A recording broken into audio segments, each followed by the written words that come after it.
It's time for a cup of coffee with Will and Chris at Slumberland Furniture. From Slumberland Furniture in Osage Beach, here are your hosts, William Holtz and Chris Schneider. Oh, it's that time for your weekly cup of coffee from Slumberland at the Lake, right here on Lake TV. I'm Wild Will. I'm Uncle Chris. We got a good one this week, so whether you like it or not, the City of Osage Beach, they unanimously passed a vote to move forward with the development plan and TIF proposal from the Oasis at Lakeport development. You surprised? That's going to be a huge deal. I'm not surprised, but there are still a lot of unanswered questions moving forward. It is moving forward, but there's still a lot of things that they're going to have to clean up and take care of before this can actually get finished. Yeah, and go figure, Chris, be an off-duty deputy, be hit with careless and imprudent driving, and you leave with a $130 fine and no suspension, no jail time, no nothing like that. The Morgan County deputy who was off duty and hit another individual, well, the charges have been filed from the Lakeport County prosecutor, Amy Folsom, and it is a Class E misdemeanor, careless and imprudent driving, and a $130 fine. $130 fine. You should be ashamed of yourself, Morgan County. That's freaking pitiful, man. They didn't even give you a slap on the wrist. That's ridiculous. We'll tell you about that. Oh, that's a good one. Yeah. Plus, we mentioned, never really got into it last week, the Bollinger Creek Cemetery in Camden County, had potentially remains washing down into the lake. Yeah. We'll talk about Camden County Commission's plans to do something about that. Plus, we updated you last week on the Osage Nation casino project, but look, at the state level from the House and the Senate, they may have a much bigger uphill battle in front of them for that casino to come to fruition at the lake. We'll talk about that and a whole lot more. But listen, lots of deals to be had here at Slumberland at the Lake. Every week I walk in, there's new pieces. Our favorite pieces are gone before we could buy them, so you gotta check it out. And to tell us more, my man, Daryl Cunningham. Hey everyone, Daryl Cunningham with Slumberland Furniture at the Lake. Our Memorial Day sale has been going on and it's been so successful we're going to hold it over for another week. You need to come check out all the great deals. Don't forget we deliver the entire lake area and we have up to 36 months interest-free financing. Come see us at Slumberland Furniture where we're bringing happy home. Man, and I'm telling you, some of that outdoor patio furniture, I'm afraid for Unique to get in here next time. I about sent her a picture of that really cool teal one. Yep. And then I'm like, no, if you send her that picture, you're going to own it before you leave today. Oh, so I know. It's so great in here. I mean, they say we have something for every room in the house, and they do, man. Help you make your house a home. Slumberland at the Lake, bringing happy home. All right, so our first local story, most of you guys have probably seen, unless you're living under a rock. Stations from Kansas City, St. Louis have covered it. Of course, all of our local outlets. But Thursday was the Board of Aldermen for the City of Osage Beach meeting, and they were having their final hearing on whether to accept the redevelopment agreement and TIF proposal from the Oasis at Lakeport. And believe it or not, the Board of Aldermen unanimously voted to accept it, and let's move forward. Yeah, so this is St. Louis-based Skyview Partners and Tegahoff Development, along with Fred Ross, who is the owner of Big Thunder Marine. They announced the approval of the development plan. They call it the Oasis at Lakeport. Okay, so that's the official name of Oasis at Lakeport, a family resort entertainment district. The approval was granted on June 1st, as you mentioned. Alderman meeting, the construction is slated to begin immediately now. No waiting. Things are going to get real busy over there. Todd Schneider, Skyview Partners and Tegahoff Development, says they are committed to keeping Osage Beach and the community informed on their process over the next year as Oasis grows to be what it's going to be. $350 million for this entertainment district. It's right there, Highway 54 and Jeffries Road, right by the Grand Glazed Bridge. I watched a part of that meeting on June 1st, and it seemed like the developer was, he was happy. He was very confident. He kind of knew where things were going. But there were still a lot of unanswered questions, especially about the condos and buying out the people there and how they're going to go about doing that, because that's not a done deal yet. No, there were many issues, but one thing I noticed, because Jeff Tegethoff, he actually spoke for a lot of the meeting, and I got to applaud Mayor Michael Harmison because he did move the agenda around, and he said due to the increased public interest on this Oasis at Lakeport development, we're going to take these 3 agenda items. 1 was old business or unfinished business, 2 were new business, and they started the meeting with that. So I'll give him that. However, it was strange. Jeff Tegethoff actually spoke for a lot of that, as well as the city attorney, Cole Bradbury, and I think he would be one to listen to, right? Because he's the legal representation for the city of Osage Beach and really going to protect our interest as the constituents and as the citizens in Osage Beach. And he said this is a really good deal for the city. They went back and forth, and you remember with the outlet mall, when that redevelopment plan and TIF proposal had first been pitched to the TIF Commission and then pitched from the TIF Commission to the Board of Aldermen, that's where it hit a hiccup. That's where it stopped because the city had countered in a more favorable way for the city, and the developer said, no, we're not playing, and kind of tried to scare them. Well, the city held hard, and they walked away, and we've got a solution to that. Well, in this case, they went back and forth a handful of times and look like they've got some common ground. The 4 parts of this TIF and redevelopment agreement, first the plan, the second was the CID overlapping taxing district, the third was the Chapter 100 bonds, and the fourth was the actual redevelopment agreement, which is the nuts and bolts of the entire project, the timeline, how it's funded, Now, Mark Speaker, I believe his name was, he serves as special counsel to the city on financial matters, and some things that he mentioned that I found interesting was they listed a goal to acquire the Lakewood condo by the end of the year, and he said those private negotiations are still ongoing. As far as outside date for completion, aggressive 2025, they'll be up and running. On a tail end, 20 to 26 would be the outside date for completion of the project. So as you alluded to, they're getting going. They're moving forward. They did mention, Mark Speaker did mention, special stipulations as part of the redevelopment agreement, and as well as a portion of the TIF bonds went towards the parking garage. Now you notice they've got this 5-story, 1,000 parking spot garage as part of the project. The weird thing is that's not going to be owned by the developer or the city. One of the aldermen said, well, I'm curious, it's not really listed in the agreement, who pays to park? Is it going to be free parking? And if there is paid to park, does that money go to pay off the bonds quicker? Does that money go as revenue to the developer? And Mike Speaker seemed to believe that that money was going to go back to the developer. Well, then developer Tegethoff got up front and said, no, we are not planning on charging. However, that is going to be in control and owned by the TDD. And if you're wondering what the TDD is, that is a board made up of 3 Osage Beach Board of Aldermen, and then the developer will fill 2 seats. So the city has a majority on that board, but they would oversee that. And the question was, hey, if we're not going to charge to park, fine, we need to say that. But if we are going to charge to park at $5 to $8 a head, one of the aldermen had done some math and said that could be $100,000, and I found that projection to be incredibly low. Yeah.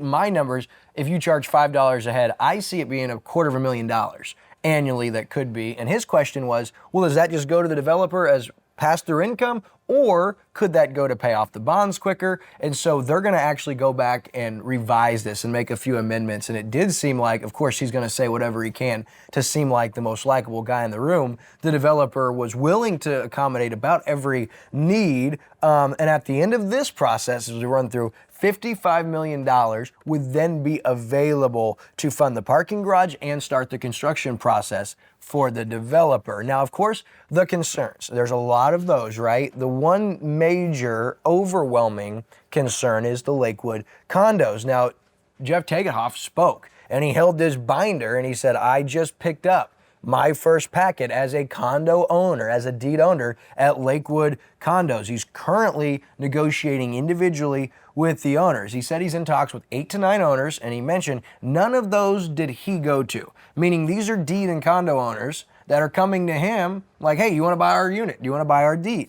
And so that was interesting, but it was actually, now that he's an owner, this is what he said. He has the rights to access all the names and contact info of all condo and deed owners there. And he said the condo complex as a whole has pulled out of general term selling, meaning, I don't know if you remember that the last meeting on the 18th, or actually I think it was the 16th of May, they had said that they made an offer to the condo. The condo, Lakewood, countered them.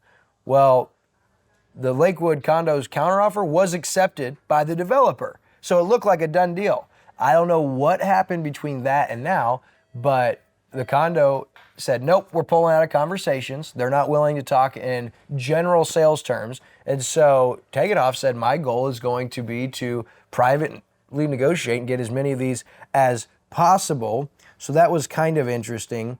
Now, I also thought it was interesting that Alderman Richard Ross from Ward 3, he mentioned that they're being made to look like on Facebook and from the media, they might have been referring to our show or Lake Expo in some of the comments, that they're being made to look to be like the big brother, like pushing these condo owners out. And Richard Ross, the alderman from Ward 3, said, we have seen zero fight back, zero negative, zero complaining from these condo owners. And so we don't really know where this dialogue is coming from of us being the big bad brother and forcing them out. However, at that meeting prior, there were numerous people opposed to that. And I've been in talks with 2 of the deed owners, and both of which who are not willing to be named or come on camera at this point, they're not happy about this. They don't feel like this is being done right. And so we'll continue to talk with them, and that ongoing negotiation between Lakewood and the developer, that's a huge part of it, because one of the comments that was made was, at this meeting, we are now clear to start demolishing buildings. What buildings are they referring to? That's what I was wondering too. And I can tell you exactly where the pushback is coming from. When the Camden County Commissioner came out and said, this is some scary stuff, where they're blighting land for no reason and trying to, on the path to use eminent domain to take land away from people for this. That is a very scary prospect, and that's why there's pushback on this stuff. That's and not right. It wasn't just presiding Commissioner Skelton, it was also Commissioner Gohagan, it was also School Board President Gail Griswold, and we'll get to the school district next. That's another huge concern, but the blighting of that property did give the developer the upper hand, and here's why. Because now that property's been blighted, there will be no other improvements, there will be no other additions, there will be no other renovations done because it's blighted. And so they're taking the steps to go after a super TIF for this project, and that blighting and having one standing 5-story building or taller that's been there 50 years, that had to be part of it to be blighted. And I don't agree it should have been blighted. I think a lot of people are against that decision. And so that's the one concern. The other concern was school district, right? Because with this, the tax money that's collected on the TIF, there's gonna be no personal property tax, no real estate tax, or no real estate tax, and that money would go to the school district, which would be the Camdenton School District. And so that's gonna be a concern for them. And so you know that, as you alluded to, and I said that President Gail Griswold, she was very vocal about not supporting this. The school district's policy is we cannot support a TIF that's not 50-50. 100-0 will never fly for us. And so how do they move forward there? Well, maybe a gift or a pact, Well, Tate Hoff said the developers at the meeting, he said they had already offered a $1.2 million upfront gift to the school district, as well as agreed to pay for a student resource officer at the Osage Beach Elementary for 20 years. That sounds like a big deal, right? Well, when you look at the real estate tax and the real estate tax and the revenue that's going to be missed out on the school district from that sales tax or that tax on the real estate, that's going to be a drastic difference. And so the school district, from my understanding, they've countered him. Take It Off did allude to they've countered, and I heard that counter was like $10 million. Wow. They took the 1.2 initial gift, and they said, I think it's 10 or 12 million is what I heard. So I believe that they're counter. And what's interesting is Take It Off stated at the meeting Thursday that he had no plans of entertaining that offer or countering them, that his offer to the school district stands, and he expects that that will go forward at some point. But a couple of the aldermen said, hey, when we get to the point to go to the super TIF, so they're not making any qualms about it, they're not hiding it. He said, if we don't have the local school district support, that could be a huge problem. Yeah. And so Take It Off assured the room that it'll be solved by then. And so some serious confidence. And another concern road and bridge, that's going to be a huge influx of traffic. And guess what? Another Tagedahoff study that's going to reveal, in my opinion, exactly what it needs to reveal for this project to move forward. But this traffic study just completed Thursday of the board meeting, and he had the results to read to the room, which I also find ironic. The study revealed that even with up to them projecting 50% more than the growth that is actually projected, so whatever they project over the next 20 years of organic growth and growth into the area because the amusement park, they tacked on additional 50%, and that with this small list of changes and improvements to Nichols Case and Jeffries Road off of 54, that it would be no problem. That seems a little crazy to me. That's the case. I was a little suspicious of that too. I mean, come on, you're going to have a huge theme park, a 500 room, 400 room Marriott, 400 room Marriott, 1,000 parking, and all you've got to do is add a little one lane here and there. I don't think so. I think it's going to take a lot more than that. But you're right. If you're paying for the survey's going to come back and say basically what you want it to say. Don't forget the blight study that found that area right there was not an attractive area to develop or build on. So was never going to. Some questions here, still some serious questions about moving forward. But the alderman did say, hey, just because we're taking this step doesn't mean it's a done deal. We can stop this at any point along the road.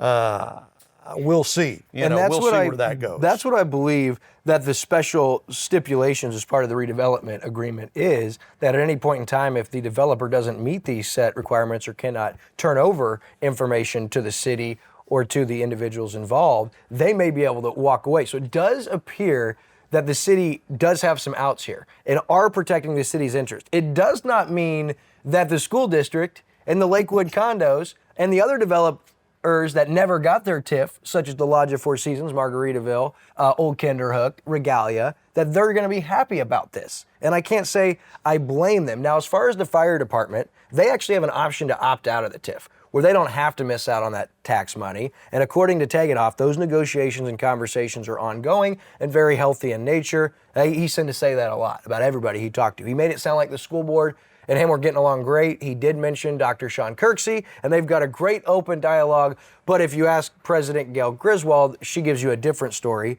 So what's going to happen next? I was curious. They didn't mention workforce. They didn't mention affordable housing at this meeting. Those are still a couple of issues and problems we could face. But next, we're going to start watching the developers get to work. They even said, like I mentioned, that they can demolish these buildings. I don't know what buildings they're referring to. You would think the Lakewood condos. What else is there? Don't know there's much else there. One other thing worth noting is the city plans to loan their tax exemption status to the developer to buy supplies and materials. And that seems odd because I would think they're going to be buying supplies and materials from in our city limits, meaning wouldn't we want the sales tax on that? And maybe that's commonplace. I don't know if that is or not. That stuck out to me just a little bit. And we're then going to have to find out what happens with Lakewood condos and the developer. I've reached out to them. I'm expecting a call back from their manager that is handling these negotiations with the developer. I hope to have an update from them because the city of Osage Beach is saying, hey, there's no concerns from them. Like, the only ones creating concerns are you guys, the media, the public. Like, they're not concerned. This is a good deal for them. I want to find out if that's true. And I'm not so sure that is. I also want to find out what happens in the negotiation between Camdenton and the developer. And do they end up going after this super TIF? So, but I will tell you this, Chris, the city is very confident in this project. All the Board of Aldermen, the city attorney, and even the special counsel to the city of Osage Beach, they all were for it. However, my question is, when does the school board, TIF commission, county commissioners, and a lot of the very, very concerned citizens carry some weight with our Board of Aldermen? Because I'd have loved to see them table this, and I know they're against a timeline. They were against deadlines. They need to get this thing moving. But with the amount and the significance of the concern expressed from the community, is it okay to table it and, then look at it again? But that is not the route they went. This is moving forward as we know it currently, and we're going to continue to keep you posted. But I'll tell you what, this seems to be one, Chris, that I don't even want to say divide it because I don't see a lot of the locals that look at this as a positive. It's going to be interesting to see where it goes. A lot of questions to be answered yet. All right, so that's our first local story. Our second local story, this is crazy. I loved the headline from Lake Expo. I did too. I love that. Crash plus dash equals a little cash. Yeah. So I don't know if you guys heard, but Morgan County Deputy Justin Dills, son of Sheriff Norman Dills, was in that crash Saturday, the early hours of Saturday morning, December 3rd of last year. And he swerved over close to his house, being off duty, nailed another car. The individual was hurt. Both cars were totaled, and that was on December 3rd. And now, May 30th, charges have been filed. It is a single charge, a Class A misdemeanor from the Laclede County prosecutor, Amy Folsom. She was assigned special prosecutor on this case, and she filed that he was fined $130, and that's that. That's crazy. That's unbelievable. Okay, so you've got a sheriff's deputy, the son of the sheriff, who's in this crash. He leaves the scene of the crash, taken home by another deputy, not there when the state troopers show up, right? And then the state troopers go to his house and he won't answer the door. And all of this is just sitting under the surface. Sheriff's not talking to anybody, telling us what's going on. The deputy's not talking. And then all of a sudden, 6 months later, some hush-hush deal in the back room by the Laclede County prosecutor. He gets fined $130 and nothing to see here. Oh. You should be ashamed of yourself. Man, that is ridiculous. That is pitiful. Sheriff, you ought to be ashamed of yourself. Deputy, you ought to be ashamed of yourself. Laclede County prosecutor, you ought to be ashamed. This is stupid, ridiculous, dirty. This is terrible. I agree, and this is what's crazy is he got also hit with $129 in court cost. Oh. Paid those that day, Yeah. $260, walked out a free man, no more chance of anything else happening. Now, Missouri law allows for a Class A misdemeanor up to 1 year in prison and a $2,000 fine. And you would think, being a member of LEO, being a deputy sheriff, being the son of a sheriff in a county in Missouri, they would make precedent with you. Yeah. They would make an example of Yeah. you. Quite the opposite. However, I will say this, it is exactly what we are coming to expect from Laclede County. That is where cases go to die. And when you're a sheriff and you're a buddy with a lot of people across the state, Yeah. it would appear that your little baby cub can do just about whatever he wants. But my question is, when does baby cub do something too bad or too far that daddy cannot cover? Yeah, for you? what's the next thing? Gonna kill somebody? And dad's gonna try to cover up for that. Morgan County, you ought to be doing something about this. No, This what is- they're doing, ignoring everybody. That's I've great. reached out 6 different times, been passed to 3 different voicemails, sent emails, and have not been given one courtesy call, and the same for Laclede County. Folsom declined to comment when asked by Lake Expo. She's never returned an email, a call from me, a Facebook message. The Morgan County Sheriff's Department not only refused to answer, but they wouldn't tell a Lake Expo if Dills was still employed by an active duty. So here's this for They you. won't even answer that. I have a whistleblower from inside the Morgan County Sheriff's Department that said not only is he still an active duty deputy sheriff, he wasn't taken off the road until March when the initial story from Lake Expo came out. He was taken off the road for 1 week and then was reinstated and is back on the road and has been ever since. That is the trouble he got into. So to answer Lake Expo's question, my whistleblower says he's never left the department. He was only taken off the road for a week, and that came after the report was filed, 3 months after the crash. And interesting. Now, the other driver, Mr. Schultz, he's got life-altering injuries. His ankle, his hip, he may never walk the same again, as a matter of fact. And according to his attorney, Tyson Muttricks, he also noted he's got back, neck, spine, and migraine issues resulting from the crash. So if they did what they were supposed to do, first, he left the scene, Deputy Dills left the scene of an injury accident. That is not up for discussion. That's a Class E felony, punishable by 4 years in prison and up to $10,000 fine. And seriously injuring another person while driving drunk in Missouri would be a Class D felony with a $10,000 fine and 7 years. Of course, that's just hearsay because all we have is a Miller Lite can in the driver's side door. There was no failed sobriety test, no breathalyzer taken. No blood alcohol content level, Rudd. Because he left the scene. And he left the scene, as you said, by another Morgan County deputy that left post, came and got him. He refused treatment at the scene, said he was going to take himself to the hospital because he was bleeding from his head, and there's no report of him ever going to the hospital. His dad did tell Expo last month that he thought he went and saw a nurse practitioner, but he couldn't remember the name of the nurse practitioner. And then when asked if he told Deputy Judd to go get Deputy Dills, he said, well, I already gave my statement to the Highway Patrol. You should talk to them. And then Lake Expo came out and just asked him. They said, are you covering for your son? And he hung up the phone on him. And so, I mean, I don't think I'd want to talk to the media in this situation had I covered. Well, nobody's going to want to talk, but, you know, you're supposed to be, if you're the sheriff and a deputy, you're supposed to be up front with everybody and a leader in the community. You're not supposed to run and hide and get backroom deals to get out of trouble. That's just ridiculous. Here's what you can do. So although they botched it because there's no evidence, you can't prosecute them on anything. Well, what you can is leaving the scene of an accident, but you can't charge him with that when he got taken away from the scene by an LEO, a law enforcement officer. But here's what you can do. You can email the Missouri Post Commission at the email address on your screen. Let them know how you feel about your local sheriff's department and what's going on, because the Post Commission has the ability to revoke a license. And there's also conversation about nepotism going on. Of course. I believe that Dills was a deputy with Morgan County before Norman was elected as sheriff. However, if he was not and he hired his own son as a deputy, that is illegal and you will lose your job immediately for that. That's called nepotism. And that is 100% against the Missouri statute for law enforcement officer. You could also call our Missouri Attorney General and complain. You're going to want to ask for the Public Corruption Division, and you can call them at 573-751-3321. You see that number right there on your screen. But we're not done with this because, I mean, the way they're handling this, Chris, they're like, we just have to stay silent. It'll die down. This is going to be old news by next week. That's what they're hoping, right? Yeah, so listen, you guys do not let this go away. If you have a problem with this, call the Missouri Attorney General and email the Missouri Post Commission and reach out to Morgan County Sheriffs. Ask them what is going on.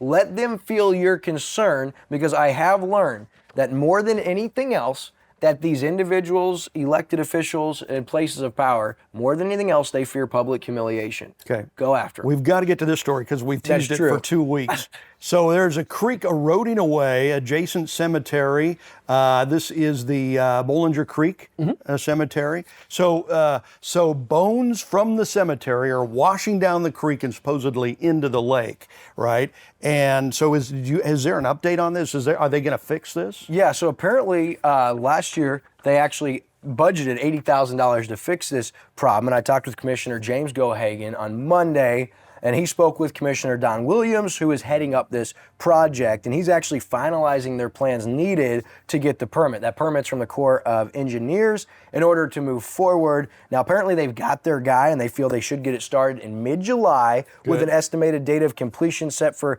middle to late August. This all according to Commissioner James Gohagan. So between now and August, I mean, what's going to stop those corpses from continuing to... That's what I'm talking about. You're out there swimming in the lake and all of a sudden you hear some bones floating by. It's kind of gross, right? Right. I mean, weird, to say the least. Need to do something about that. And they are, so I think they're getting ready to get that from the Corps of Engineers, that permit needed, and so they can move forward. And I think it's going to cost about $80,000 to fix that problem. All right, so as we look at what else is happening on Lake TV, all kinds of great stuff, the Community Spotlight, you got Jim McDermott from Spirit FM on. Yeah, and big changes going on in Spirit FM. Jim is actually selling and moving on to a new project. But Spirit FM has been just one of those great anchors in the community for a long time. So we'll get to know Jim a little bit. And that's on the Community Spotlight Show presented by Central Ozarks Medical Center. Of course, happy hour DJ Kyle. Did you see him having fun with Sir Like Yamaha? Yeah, man. He has so much fun on that show. He does indeed. And then,